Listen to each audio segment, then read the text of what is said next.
Hello, I am Yury Gomez, and I am the Global Chief Officer for Process Manufacturing at Microsoft.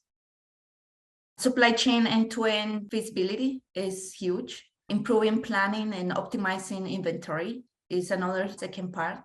And then improving that last mile delivery while delivering a supply chain with security is some of the top challenges that I am seeing across customers.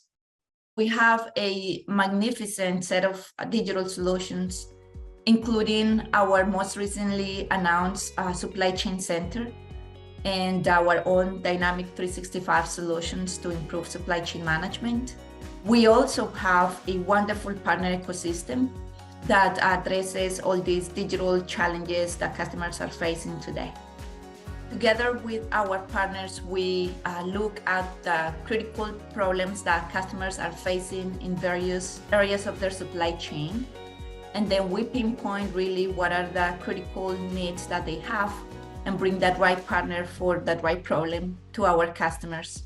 It is simply fascinating and even something that I can't even see today. But all I can tell you is there's going to be faster acceleration of solutions in the market, and especially given our OpenAI partnership that is really advancing very quickly how we bring innovation to customers and to the marketplace much faster and much better.